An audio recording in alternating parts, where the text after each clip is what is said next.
contenta de que, bueno, se renueve nuestra actividad quincenal de los días jueves, con esta convocatoria de psicoanálisis Losange Época, y que, bueno, nos pone en desafío vez por vez de ver si estamos a la altura de esta frase de Lacan de que el psicoanalista no debe olvidar la época.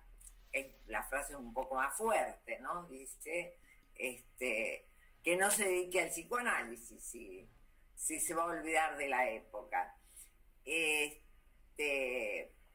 Bien, es un desafío, digo, porque no es solamente hablar de la época, sino no olvidar los fundamentos del psicoanálisis que hace a la ética del psicoanálisis, no olvidar esos fundamentos.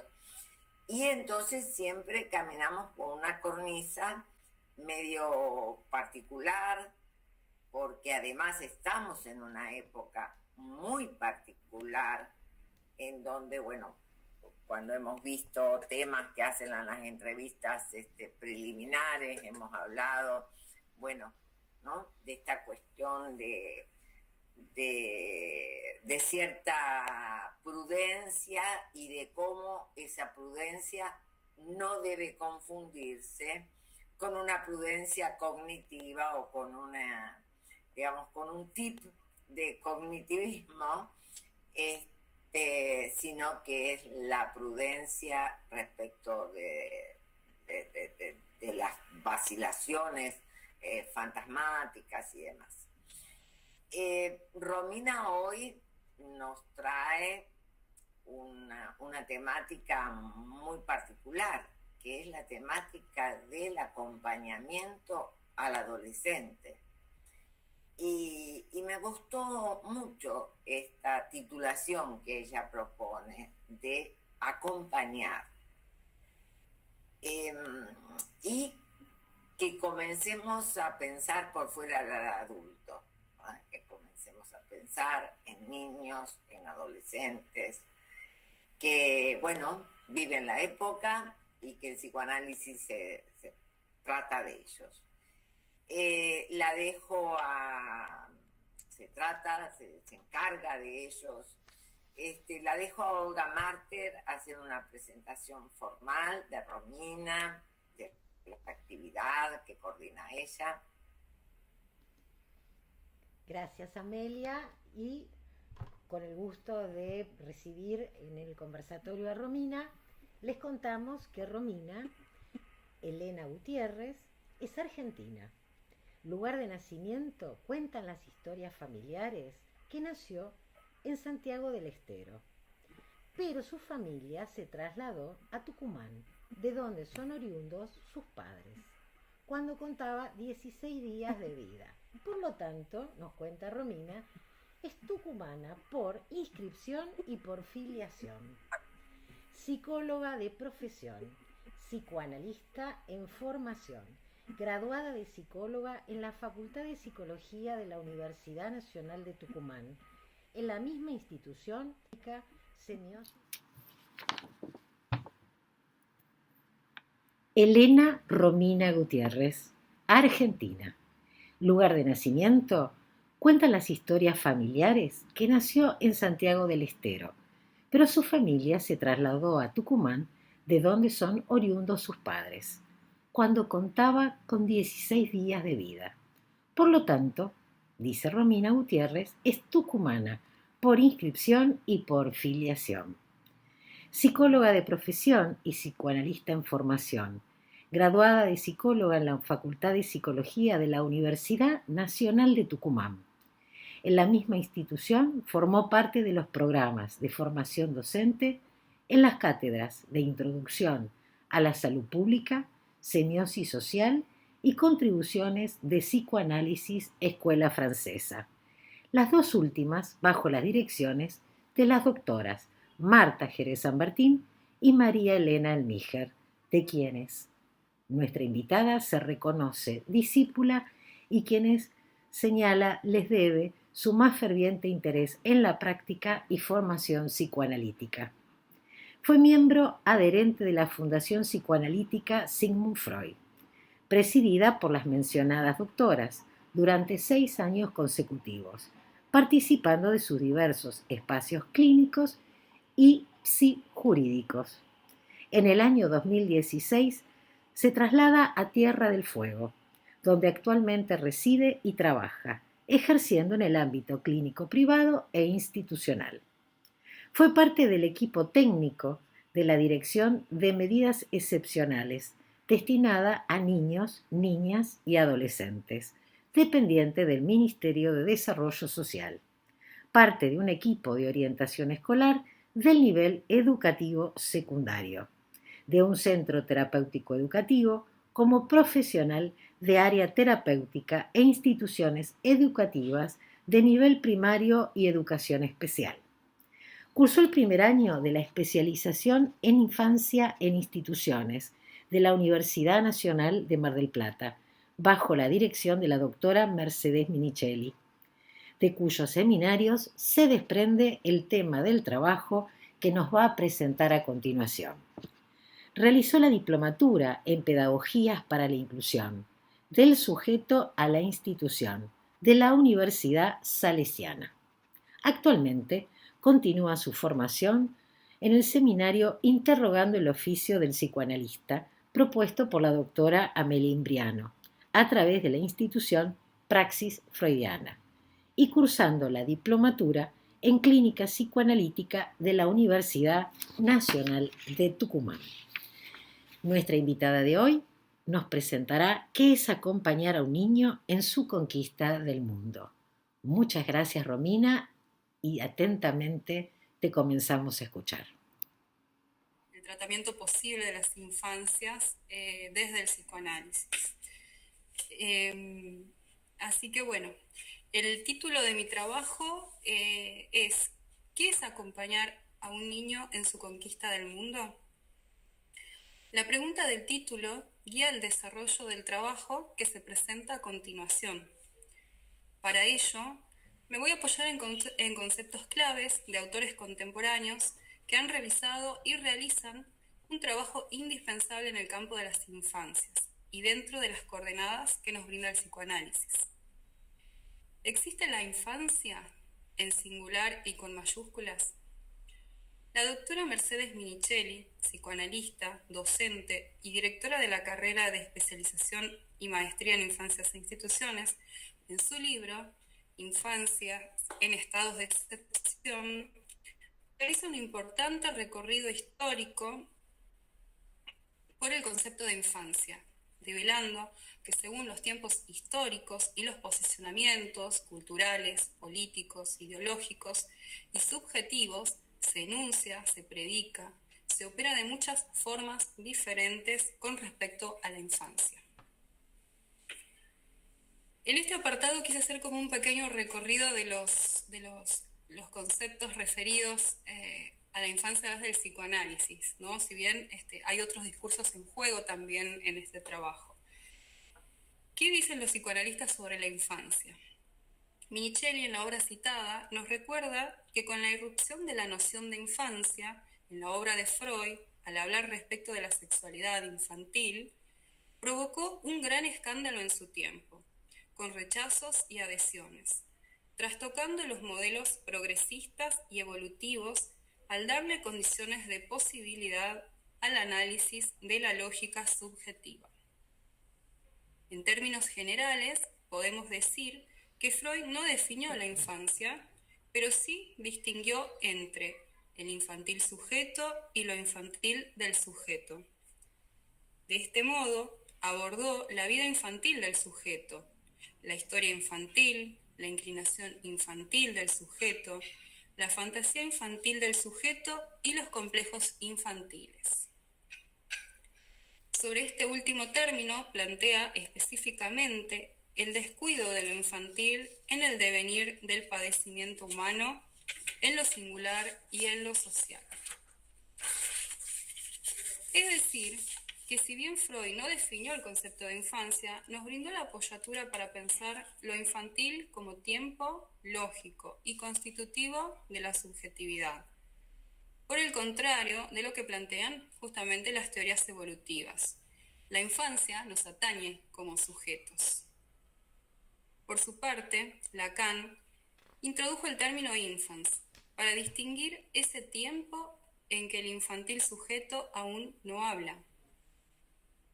El psicoanálisis ubica al niño como objeto, sujeto a la lógica del inconsciente, es decir, objeto, por tanto, del interjuego de la demanda subjetivante, que va de la alienación a la separación del deseo del otro.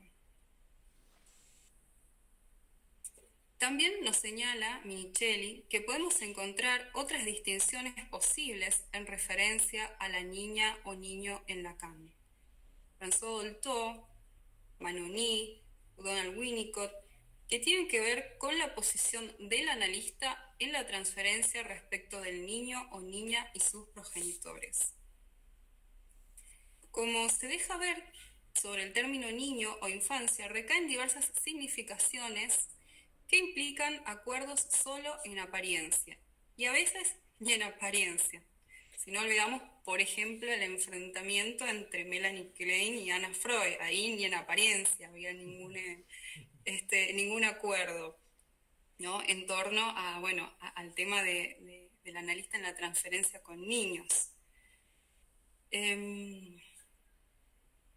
Todo ello tiene consecuencias en la clínica, en lo familiar, en lo social, en lo jurídico, en lo administrativo, en lo institucional. Entonces, considerar el término infancia como significante implica que la misma será definida desde la posición subjetiva del hablante y en un contexto socio-histórico.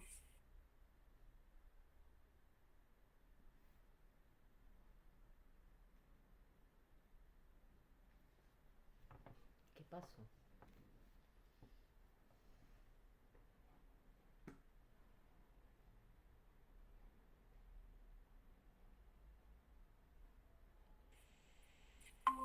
¿Ahí volví? Sí, ahí volviste. ¿Me escuchan? Sí, ahora sí, quizás si te parece, como nos quedamos congelados, si querés retomar, disculpa, ¿eh?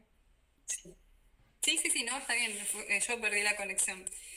Estaba leyendo una cita de Mercedes Minichelli en el mismo libro citado, Infancias en estados de excepción, que dice así: el debate en torno a la noción de infancia moderna no resultó ajeno al psicoanálisis. François Dolto otorgó un lugar privilegiado, aunque crítico, a las investigaciones historiográficas de Philippe Ariès. Philippe Ariès es un historiador, ¿no?, que presenta un concepto que llama el sentimiento de infancia, ¿no?, postulando que en la modernidad los adultos, ¿no?, tienen una nueva preocupación, una nueva ocupación sobre las infancias. No es un sentimiento de amor, ¿no?, sino es esto de la preocupación y la ocupación por las infancias a través de diferentes discursos científicos y demás. Pero bueno, él marca este sentimiento, el surgimiento de este sentimiento de infancia a partir de la modernidad. Y ese es el concepto con el que polemizan algunos psicoanalistas, entre ellas François Dolto. Por ellas indagó en los imaginarios, en los ideales que han sostenido y sostienen los adultos respecto de los niños y las niñas en la modernidad. Ella intentó combatir expresamente cualquier forma de encierro de la subjetividad infantil en los parámetros normativizantes. En cambio, puso de relieve cómo los efectos de la posición del niño en el fantasma parental, docente, legislativo y social sustentan y justifican ciertas intervenciones tanto de los analistas de niños como de las instituciones que de un modo u otro se dedican a su educación y o a su asistencia. Las ficciones sostenidas respecto de la infancia hasta la irrupción del discurso freudiano no consideraban el mundo imaginario de los primeros años, y advierte Dolto. Muchos se han quedado en él cuando hablan de la infancia. Abrió el debate denunciando los desvíos que el propio ejercicio del análisis de niños, en nombre del psicoanálisis, se producía en la segunda mitad del siglo XX. Fin de la cita. Entonces, consideró que si bien la modernidad instituye la diferencia entre adulto y niño, lo cual ya es una ventaja en el devenir infantil, los imaginarios de la infancia moderna no resolvían la posición simbólica del niño en la cultura como sujeto de lenguaje. Dolto planteó que el nuevo sentimiento de infancia, al que les hacía referencia, suponía en la modernidad una romantización, un conmoverse o compadecerse por las víctimas del orden establecido. Esto por parte de los autores del romanticismo, lo cual se veía reflejado en la creación de personajes muy famosos, Charles Dickens, Oliver Twist y otros personajes, que muestran, ¿no?, al niño desvalido, al niño que trabaja y todo esto del régimen. De un modo u otro, Dolto consideró que por esta visión romántica se deja el mundo imaginario de los primeros años. La subjetividad sigue siendo la de los adultos que idealizan la propia juventud. Esta es la postura que sostuvo Dolto con respecto a la infancia en la modernidad. Resulta fundamental entonces partir del término infancia como un operador conceptual, ¿no? Es lo que vengo diciendo, que se va planteando la infancia como un significante, ¿sí? Un significante que en cuanto tal puede tener diversas significaciones. En este sentido es que a mí me resultaba oportuno presentarles un concepto muy novedoso del doctor Leandro de la Jonquière. Leandro de la Jonquière, para quienes no lo conocen, es un psicoanalista argentino, radicado en Francia, es un docente e investigador de diversas universidades del mundo, en Brasil, en Argentina, en Francia, y tiene una trayectoria extensa en cuanto, ¿no?, a estas teorizaciones tan importantes para pensar la infancia. Voy a hacer referencia a algunas de sus obras y a una conferencia en especial que él dio en el año 2015, justamente en la apertura de la especialización y maestría en infancias e instituciones. Bien. Bueno, el concepto que propone de la Jonquière es el concepto de infancia trifásica, como una herramienta epistémica que consta de 3 elementos que nos permiten, dice la Jonquière, pensar la vida cotidiana con los niños y con la que el autor se separa también, toma distancia de la perspectiva historiográfica, esta planteada por Ariès, sobre el sentimiento de infancia. Y lo hace a partir de los elementos que toma del psicoanálisis, por supuesto. Según propone el autor, no se trata de una infancia, en singular y con mayúsculas, ¿no?, lo que nos planteamos al principio del trabajo. Esto sería producto de una ilusión de naturalidad, como lo plantea en esta conferencia de 2015. Más bien se trata de desplegar 3 dimensiones que nos permiten comprender la complejidad del sapiens, su indeterminación biológica, que lo enfrenta a una disyuntiva siempre presente e imposible de prever cuál será su desenlace. El ser humano, plantea el autor, no depende de una programación biológica para llegar a ser tal. No hay en él nada natural que determine su condición de humano, pero tampoco puede ser un animal.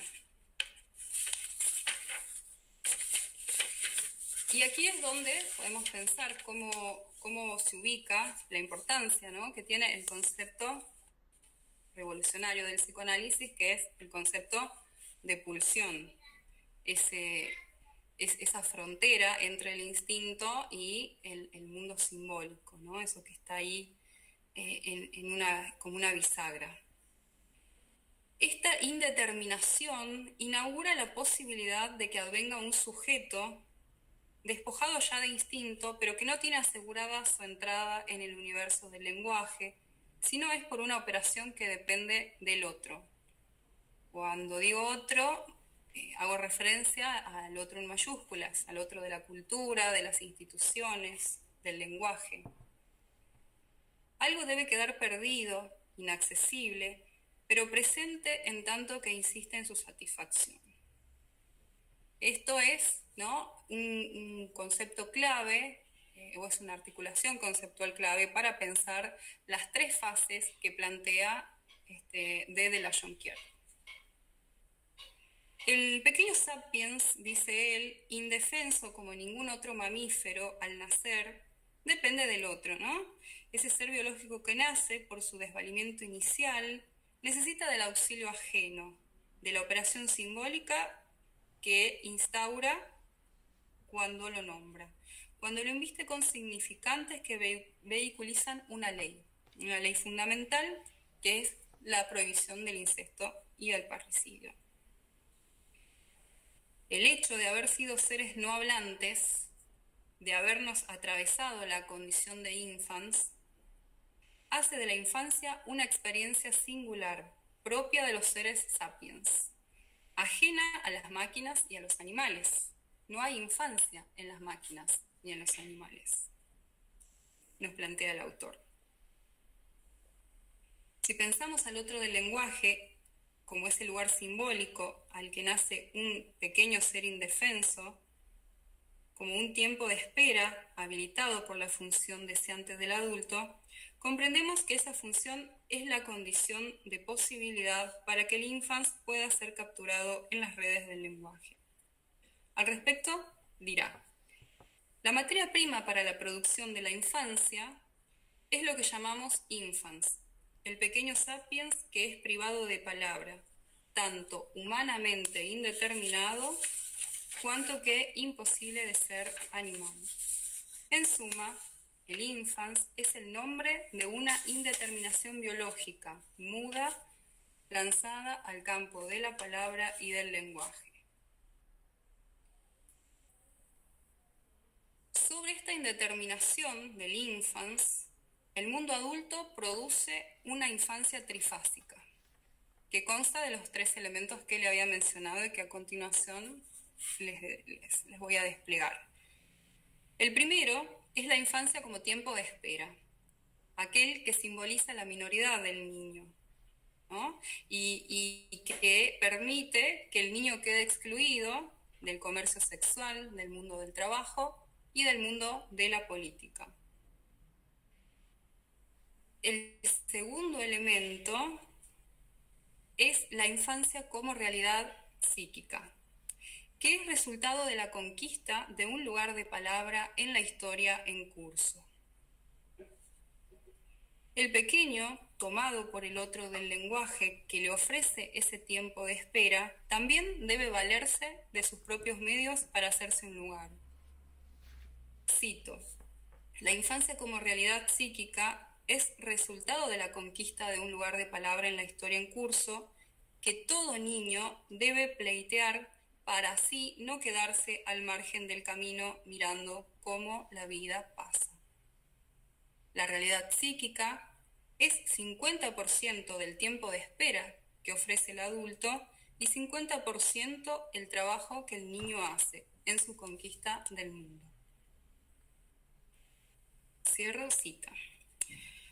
Asimismo, ese lugar conquistado implica una pérdida. La infancia es un resto, es la tercera fase, que siguiendo a Leandro de la Jonquière se puede postular como lo real de la infancia.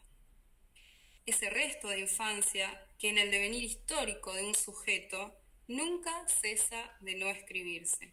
Y por eso es que podemos hablar de infancia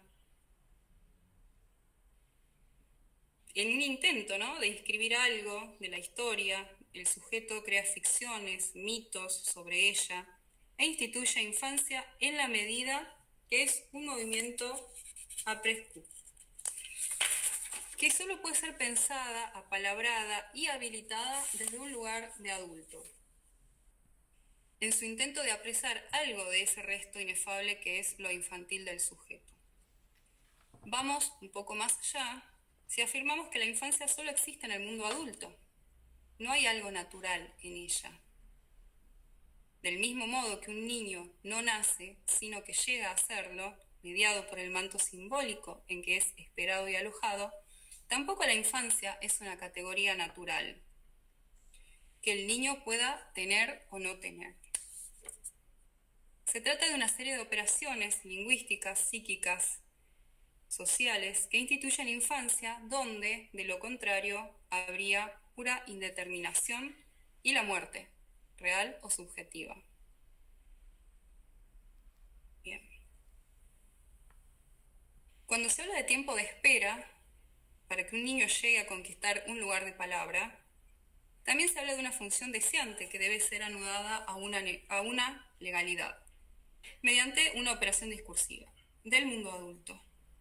Esa función, sabemos, siguiendo a Lacan, no es una persona o un personaje por sí mismo, sino que opera por las instituciones de la cultura, ¿no? Del lenguaje sobre lo real, dividiendo, estableciendo una diferencia y así inaugurando la posibilidad de que un infans pueda convertirse en niño. Para ilustrar esto que vengo diciendo, que puede parecer tan difícil para quienes no están muy empapados en los términos del psicoanálisis, voy a presentar una pequeña experiencia, una pequeña viñeta de mi trabajo institucional. Esta corresponde a un tiempo en que trabajé en un servicio de educación temprana, llamado así por dar tratamiento pedagógico y terapéutico a niños desde los 45 días de vida, hasta finalizar el nivel inicial, que en Argentina comprende jardín de 3, 4 y 5 años. Después de eso, los niños pasan a la primaria. Es así que las problemáticas tratadas en este servicio eran con mayor frecuencia patologías perinatales o del desarrollo temprano, como, hidrocefalias, síndromes orgánicos, genéticos, con sus consecuentes secuelas, algunas que los discursos médicos llaman multidiscapacidades. Es decir, cegueras y un montón de secuelas derivadas de estas patologías perinatales y de los primeros días de vida. Con esto digo que la llegada al mundo de estos niños, se encuentra marcada por una fuerte irrupción de lo real, llegando a un malherido lugar que los aguarda, ¿no? En la subjetividad de quien espera su majestad el bebé. Y digo que esto es con suerte, porque hay muchos casos con los que he trabajado, donde ese pequeño no solo llega en desventaja por sus marcas orgánicas, sino que además llega a un lugar de maternidades forzadas o impuestas a mujeres muy jóvenes, adolescentes. Entonces se plantea en estos casos una ardua tarea para habilitar en estas familias, ¿no?, un tiempo de intervenciones médicas, profesionales extensas, necesarias, con el debido respeto a los tiempos de duelo, de los que nunca se puede prever cuál será la salida. Muchas veces estas madres con las que trabajé, en una respuesta defensiva frente a la angustia que les plantea posicionarse frente a un niño que no es esperado con las dificultades que trae, se convierten en expertas.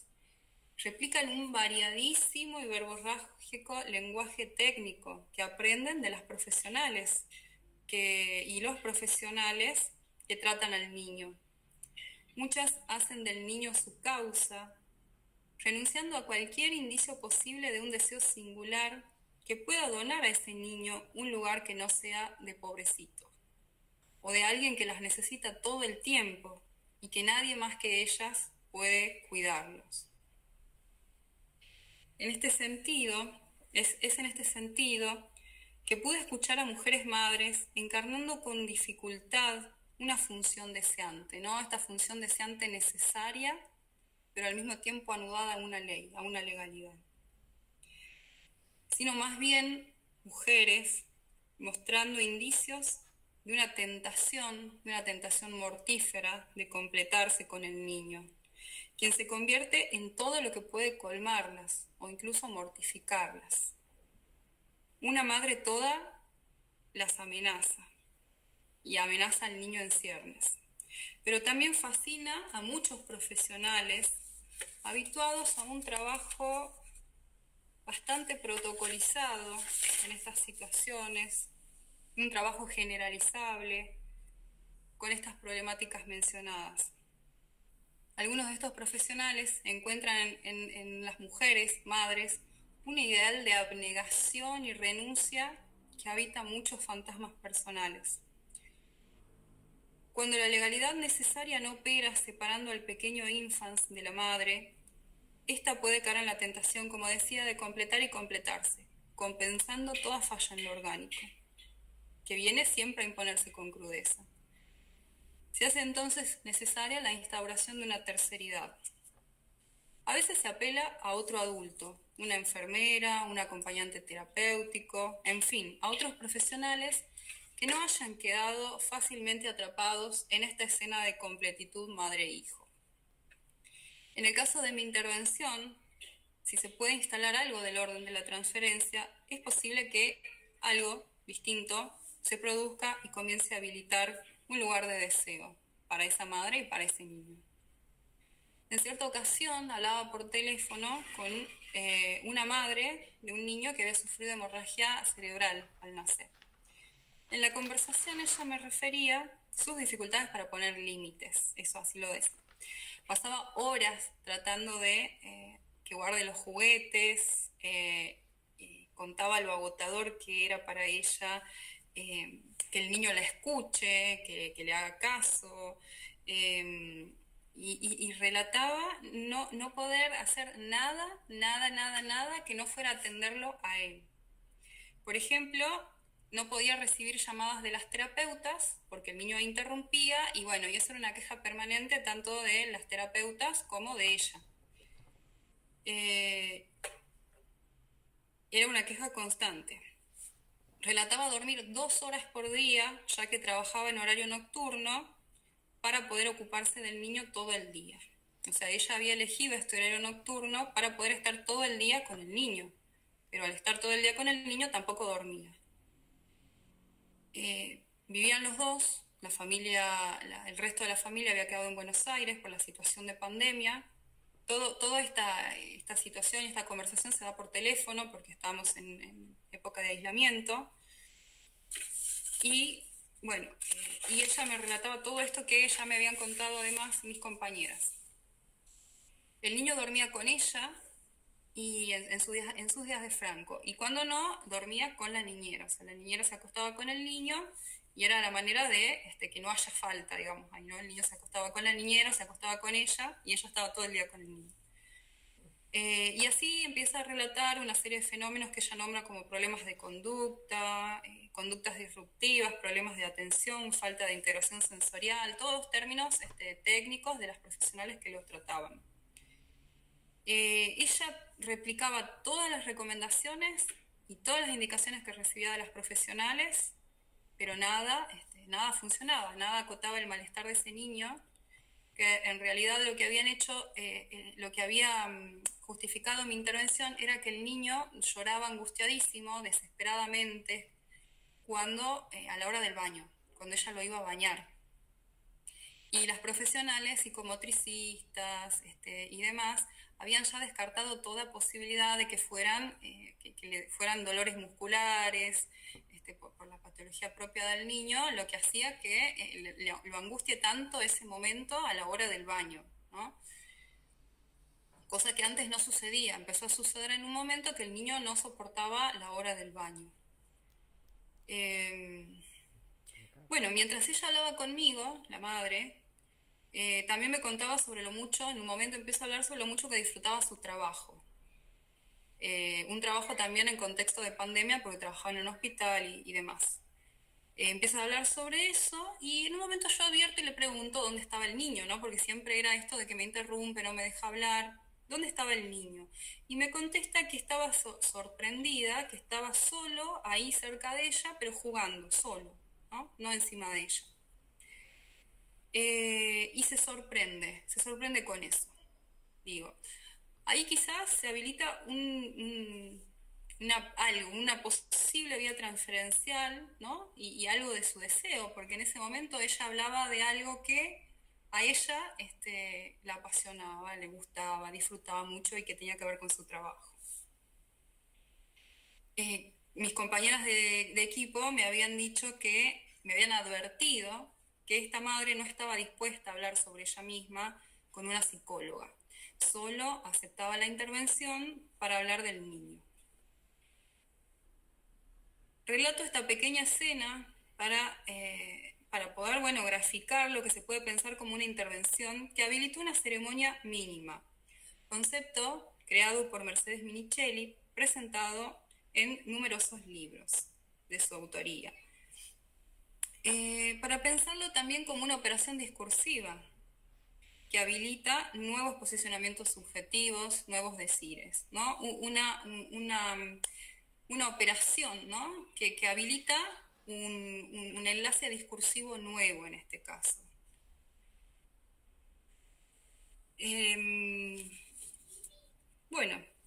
Esa es la primera viñeta que les presento.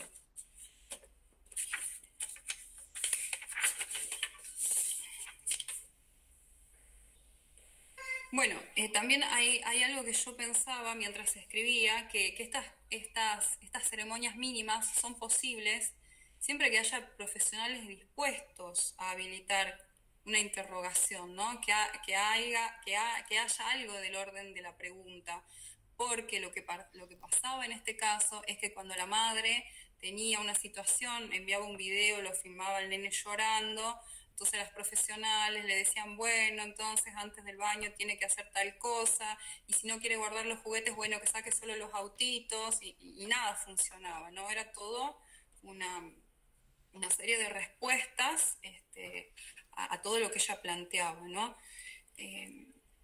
Tips, teorías, ¿no? Sobre por qué el niño no guarda los juguetes, y un montón de cuestiones que eran esto, ¿no? Que tienen la particularidad de generalizar, ¿no? Es en general, el niño en general, no este niño en particular.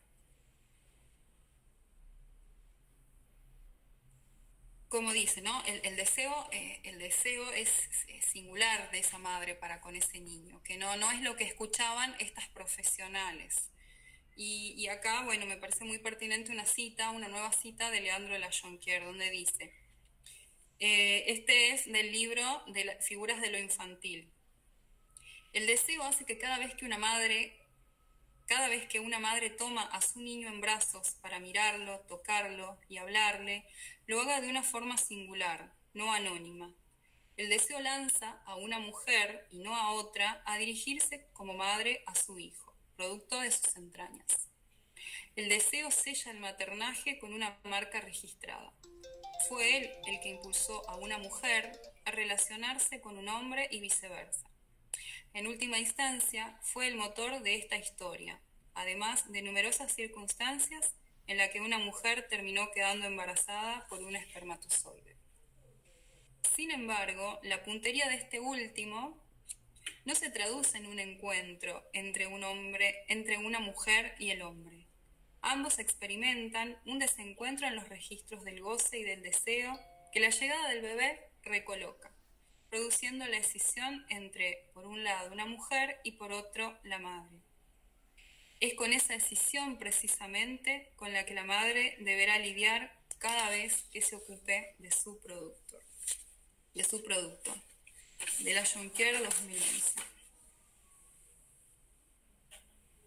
Para pensar también desde mi praxis profesional los problemas y avatares con los que se encuentra un niño en su conquista del mundo frente al deseo y al goce del mundo adulto, es que me permito referir otra viñeta de mi trabajo, esta vez en un equipo de orientación escolar, de educación secundaria.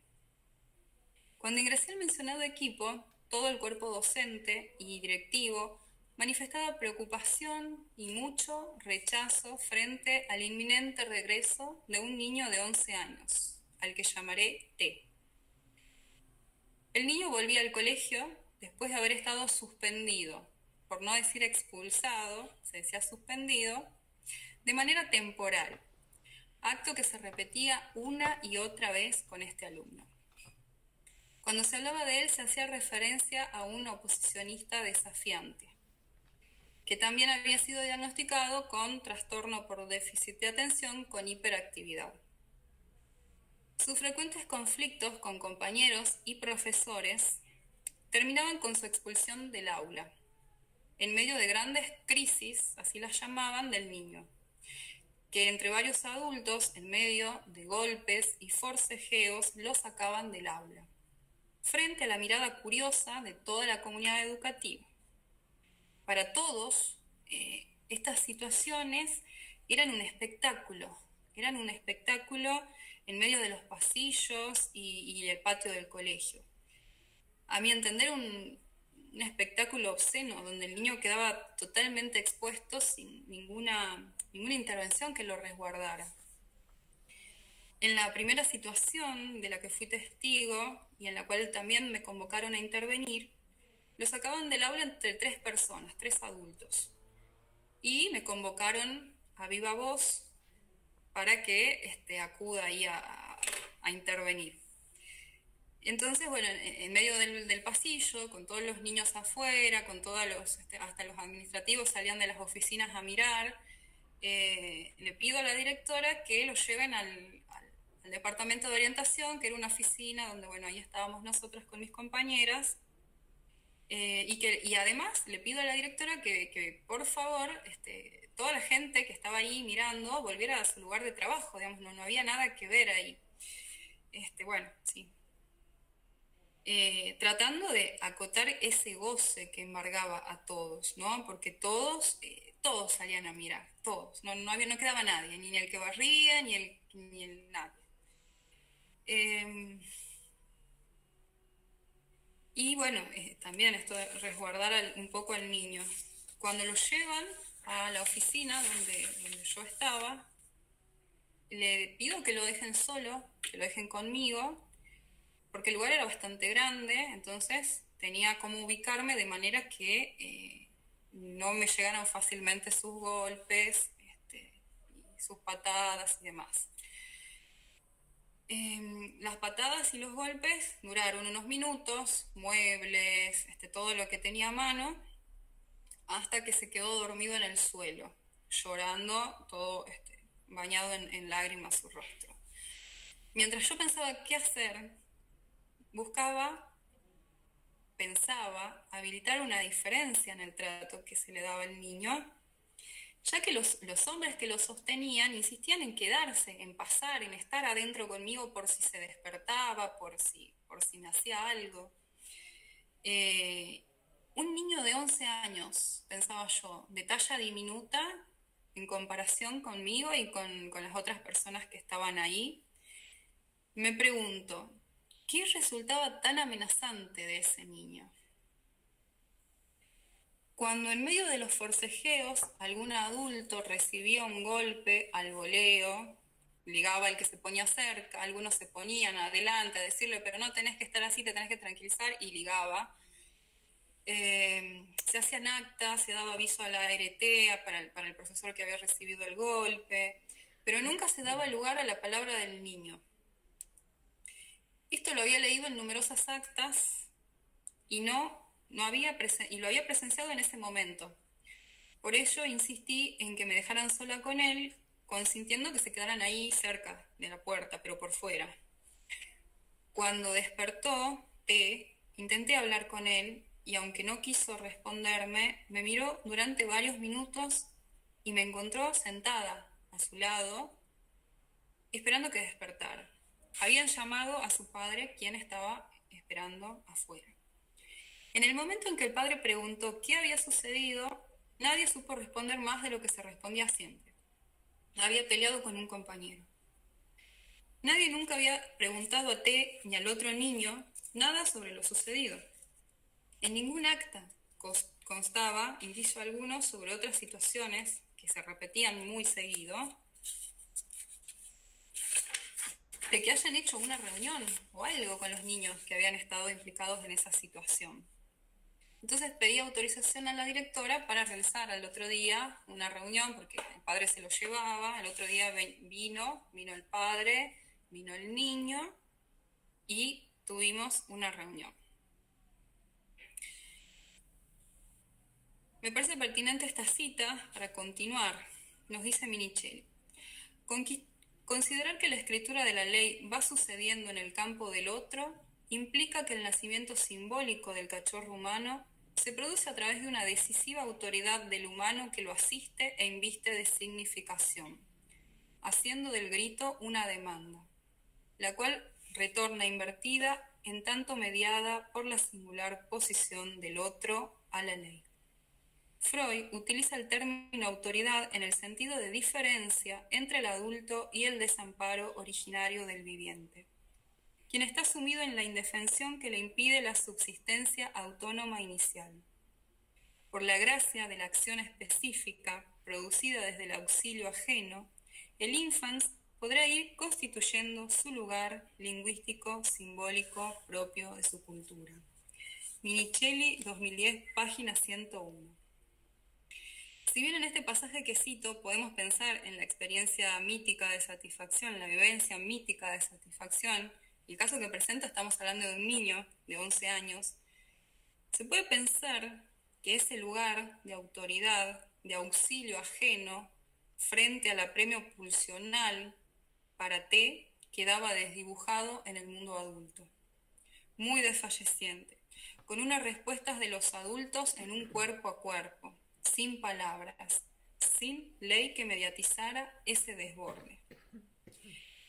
El acto que se repetía una y otra vez era la expulsión de T, del aula y del colegio, retornando después, sin mayores ceremonias, que su inclusión muda en el grupo, para después luego, en algún nuevo conflicto, iniciar de nuevo el circuito, pero siempre con T puesto en el lugar de amenaza, por sus desbordes.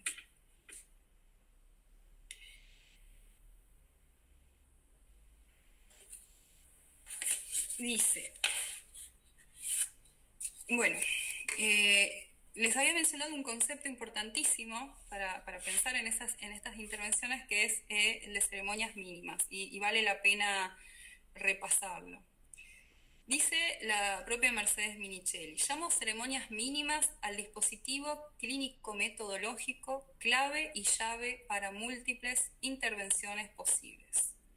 Podemos servirnos de ellas más que como un concepto que admite una única definición, como una metáfora, es decir, un dispositivo para habilitar alternativas de análisis e intervenciones no convencionales. Las ceremonias mínimas, en cuanto metáfora, resultan de la escucha activa de una forma discursiva que se corta, circunscribe y puntualiza en función de lo dicho y de hechos. Como todo dicho, como cualquier hecho, admite por su condensación vías diversas de análisis e investigación si nos permitimos interrogarlo. Las ceremonias mínimas resultan un marco simbólico que se agujerea por la pregunta que lo interroga, habilitando una hiancia, un vacío, un entre lo dicho y lo no dicho, entre lo dicho y lo hecho, entre los hechos, muchas veces desilvanados, para decir y promover otros enlaces discursivos, es decir, nuevas formas de decir y de hacer que de ella deriven. El reconocimiento de aquello que podemos identificar como ceremonias mínimas resulta de la escucha de un dicho o un hecho, o una acción que recortamos en los circuitos institucionales y sociales para su interrogación o análisis. sea porque nos interesa crearla, es decir, instalarla a fin de promover una interferencia, una interdicción, un corte a lo establecido, esperando que operen otros enlaces discursivos. Esto lo plantea Minichelli en 2019. En esta reunión, volviendo al relato, en esta reunión propuesta a los directivos y al padre de T, el niño pudo hablar, contar su punto de vista sobre lo que había sucedido, narrar algo y empezar a tejer un lazo con palabras en torno a la rivalidad con pares, pero también a su malestar, al peso que soportaba junto con las etiquetas, ¿no?, estigmatizantes, oposicionista y todo lo que le habían diagnosticado, que cargaba y que actuaba, quedando siempre expulsado. Algo de su malherida historia podía empezar a palabrarse. Sus hilachas filiatorias, hilachitas, lo ligaban a una historia de abandono al lado de su madre y rescatado, entre comillas, por su padre, quien se mostraba como impotente frente a las singularidades del niño. Había sido llevado por el camino de la patologización y la medicalización, quedándote en una posición de salvaje, alguien a quien había que expulsar de todos lados. En Figuras de lo infantil, Leandro de la Jonquière problematiza el lugar del niño como salvaje, figura fantasmada que opera en el mundo de los adultos. Esta figura, proyectada en el niño, impide, por parte del mundo adulto, la apropiación del infantil sujeto de ese lugar de palabra en la historia, en su propia historia. La posición, tanto desde la institución escolar como del padre de T, hacían muy difícil el acto educativo o la instalación de la institución como un lugar de filiación posible para T. Muy por el contrario, habría sido tomado por el discurso médico y pedagógico como alguien ineducable, intratable. Dice la Jonquière: no queremos saber nada acerca del salvaje, solo queremos conocerlo para extinguir o liquidar mejor su salvajismo, el reverso de nuestro propio ser. En otras palabras, no queremos saber nada en nosotros mismos respecto de la ceguera, la sordera o la locura. Tan solo queremos conocer las necesidades de los ciegos, sordos y enloquecidos para brindarles una atención más o menos especial y de este modo mantener vivo en el horizonte el desvío infinitesimal que existe entre unos y otros. De la Jonquière, 2011. Algo de esto se jugaba en el tratamiento que se le daba a T, tanto desde el colegio como desde el discurso médico, y se le da a muchos niños que transitan las instituciones y los consultorios, no queriendo saber nada de su historia, de su empresa por conquistar un lugar de palabra. Finalmente, alguna intervención diferente habilitó un decir nuevo respecto de T y la posición de él frente a su padecimiento.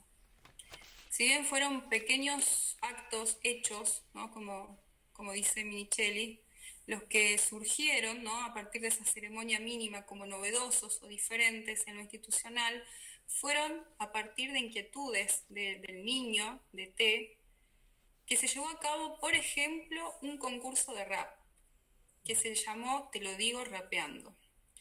En este concurso se ponía en juego la rivalidad, la agresividad con pares a partir de la música y las rimas. La ceremonia mínima de habilitar un espacio de palabra allí donde se imponía, con fuerza de ley, sin ley, la expulsión y el enfrentamiento cuerpo a cuerpo entre el niño y los adultos. Habilitaba otros enlaces discursivos, otros decires. Si la infancia es cosa de adultos, cuánto más importante la responsabilidad que nos compete, de abrir las puertas para ir a jugar, valga decir, para conquistar un lugar de palabra. Hasta aquí mi exposición y dejo abierta la posibilidad para que nos pongamos a conversar.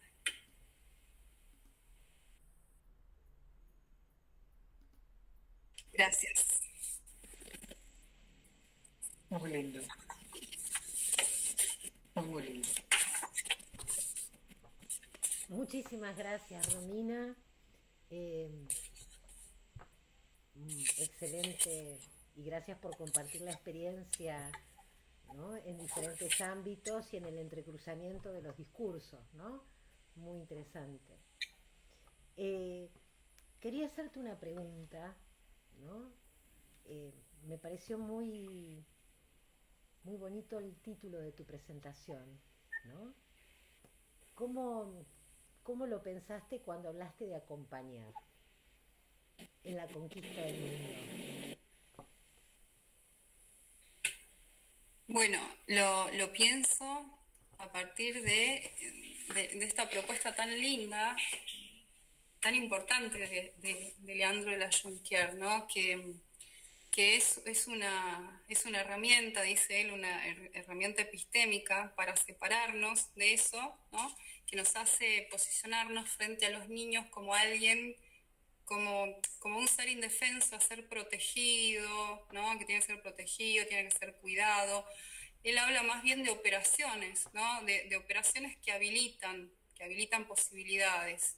Tiempo de espera, ¿no? Tiempo de espera, que ese niño, bueno, no trabaje, ¿no? No sea parte del comercio sexual, no sea utilizado en el mundo de la política, básicamente que un niño tenga tiempo de ser niño, ¿no? Ese es el tiempo de espera que habilitamos los adultos. En este caso, ¿no? En estas situaciones que yo relataba, como desde el lugar de poder que tenemos a veces desde las instituciones, como profesionales además, eh, se va en el sentido contrario, ¿no? Cuando, por ejemplo, a una madre se le dice que con ese niño tiene que hacer tal cosa, ¿no? Tiene que enseñarle a guardar los juguetes de esta manera o de tal otra, ¿no? Bueno, eso obtura, ¿no? Este trabajo del niño en su conquista del mundo, porque, como dice de la Jonquière, la realidad psíquica es 50% ese tiempo de espera, que depende de los adultos, y 50% del trabajo que el niño hace, ¿no? En este sentido lo pienso, ¿no? Cómo las intervenciones que uno puede tener pueden ir en dirección de habilitar eso, ese tiempo de espera, o de obturarlo, ¿no? Cómo se puede acompañar a un niño dando lugar a que despliegue su palabra, ¿no? A que se lance al campo de la palabra.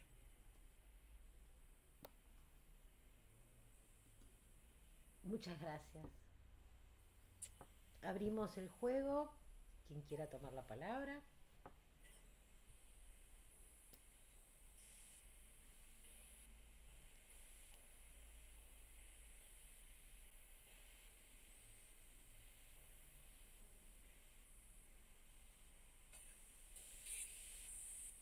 Lorena. Bien.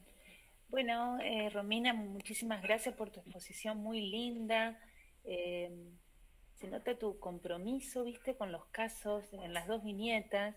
Yo siento mucha similitud con casos que trabajo en el hospital, estas respuestas protocolizadas, viste, muy desde el discurso médico, donde no se escucha lo singular de esa madre, lo que le pasa a esa madre y de ese bebé frente a lo orgánico, que realmente es tan fuerte, viste, casos de mielomeningocele o casos, viste, donde realmente vos sabés que, o una PC, la parálisis cerebral en los bebés, el síndrome de Down, bueno, millones de diagnósticos genéticos, ¿no? Donde realmente los padres miran al niño como que si fuese un extraterrestre que no saben qué hacer y cómo acompañar esos duelos, ¿no? Bueno, eh, la verdad que muy, muy lindo, ¿no? Y lo necesario de esas intervenciones, ¿no? Como siempre hay que estar, ¿no? Como siempre hay que estar presente sosteniendo esta mirada, esta forma del psicoanálisis, ¿no? Esta única que ofrece el psicoanálisis, ¿no? Acá y en la escuela, ¿no? En este caso de la mamá y en este caso del adolescente. Mi pregunta es, lo del rap me parece maravilloso, ¿no? ¿Eso fue una idea tuya? ¿Cómo surgió el concurso del rap? me parece que es una salida muy creativa, que aparte vela lo agresivo, porque el rap es agresivo, y bueno, un poco que nos cuentes ahí cómo fue eso. Sí, en realidad no fue una idea, no fue una idea mía el concurso en sí, pero lo que pasaba por esos momentos en la institución es que los directivos se quejaban de la violencia de los niños, ¿no? La violencia escolar, la violencia que había entre ellos, y los primeros años, este niño estaba en primer año, eh, muy chiquitos, porque acá empiezan a los 11, empiezan ahí /12, por cumplir 12 años, muchos son muy, muy chiquititos, y esa era como una población bastante complicada, pero ellos hablaban de violencia, ¿no? De violencia entre los niños, una cosa que yo discuto mucho en las instituciones cuando hablan de violencia del niño y la violencia entre los niños. Entonces ellos querían hacer algo, querían que nosotros desde el departamento de orientación hagamos algo, no les importaba qué, pero que hagamos algo, que hagamos un taller, qué sé yo. Entonces lo que yo hice fue empezar a recorrer los cursos de primero a sexto y preguntarles que armemos un proyecto, qué tenían ganas de hacer, qué les parecía que podíamos hacer en el colegio, y ellos empezaron a hablar de concursos de baile, concursos de canto, y el rap era como lo que en ese momento estaba más en boga entre ellos. Y bueno, y además este niño barra adolescente tenía toda digamos, su atuendo, sus remeras largas, la visera y todas esas cuestiones de los raperos, y le gustaba un montón, andaba con el skate. Es más, cuando lo expulsaban de la escuela, ¿no? Lo sacaban, lo mandaban a la casa, él volvía, saltaba la tapa y volvía con el skate, a jugar con el skate con los compañeros. O sea, lo expulsaban, pero volvía a los minutos. O sea, iba, dejaba los cuadernos y volvía con el skate.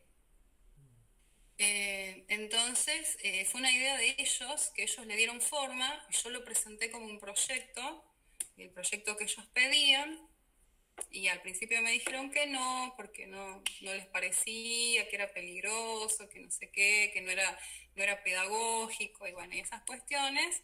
Bueno, pero finalmente lo llevaron a cabo, no como una idea de los chicos, que es lo que a mí más me interesaba, que eso sea como una propuesta de ellos, sino que bueno, otro actor institucional se atribuyó la idea, pero al fin y al cabo lo llevaron, lo hicieron, y fue muy lindo.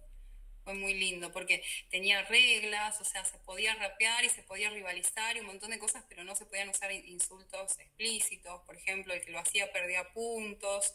Entonces era una cosa muy linda. Y ellos estaban contentos, muy contentos todos.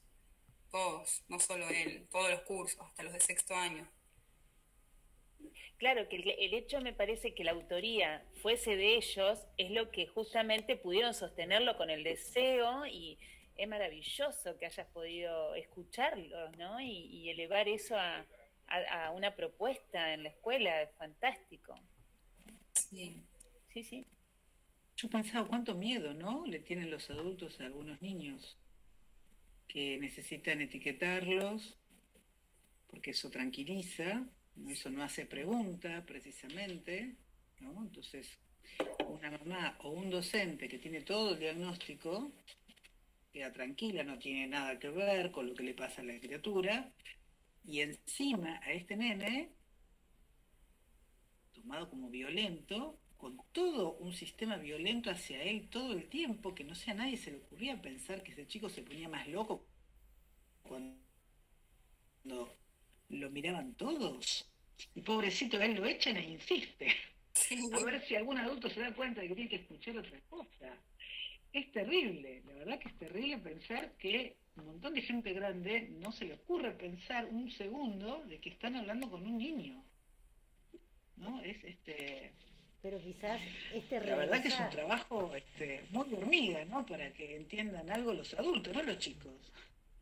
pero quizás regresar de té, ¿no? Hacerse echar para volver, ¿no? Hay algo ahí de la presencia-ausencia que él está intentando, y por eso el insulto rapeado no es un cualquier insulto, es otro insulto. ¿No? Claro, él intenta, Está por metafor- supuesto que intenta. Es más, les está demostrando, les está como dando lugar a que lo escuchen de otra manera.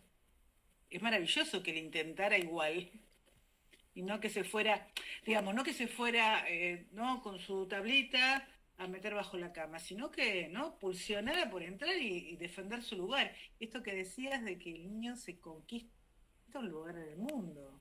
Él estaba peleando ahí un lugar. Eso da la idea de un buen pronóstico, ¿no?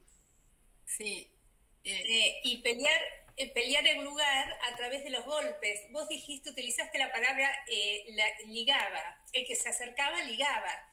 Y hay que ver si él no quería ligar. Y estaba ligando a través de las patadas, de los golpes, en forma permanente, ¿no? lo que podía. Tal cual. sí, sí, sí. Lo que me pasó con T es que, bueno, acá la particularidad que los profesionales vamos rotando por las instituciones. Entonces yo después me fui de ese colegio a un centro terapéutico educativo, ¿no? Que se llama así porque trata los llamados trastornos emocionales severos.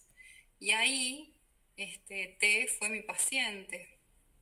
Eh, entonces, ya unos años después, se planteaba otra vez el tema ya con mucha más, con mucha más violencia de la institución, que se vaya del colegio, que lo cambie de colegio el padre. No lo podían echar, pero le pedían al padre que lo cambie de colegio. Y cuando ellos decían esto, ¿no? Teníamos las reuniones con los directivos y el equipo de orientación, ellos decían que no podía estar ahí, que ellos ya no tenían nada para ofrecerle, que él ya no tenía nada que hacer ahí, como que era un lugar que él ya digamos, ya no habían agotado todos los recursos, ¿no? Que no, como que él no se identificaba con ese lugar. Y a mí me parecía todo lo contrario, porque ahí en ese lugar él tenía sus compañeros con los que se peleaba, pero eran sus compañeros, con los que intercambiaba figuritas, con los que jugaba al básquet, con los que se encontraba en el skatepark. O sea, lo querían echar del colegio y diciendo que no, como que no había algo que a él lo represente en ese colegio, cuando a mí era todo lo contrario. Todo lo contrario. Además él vivía cerca del colegio, ahí vivía, era vecino del colegio. Sí, sí, sí. Exacto. Yo no escucho Amelia. nada. Ahí está. Se me ocurría pensar que lo que muestra es digamos, iba a decir, como puesto en corset, ¿no? Encorsetado, que está el sistema educativo argentino. Porque tenemos como diferentes actores, podemos tener los actores, digamos, esa gente tiene una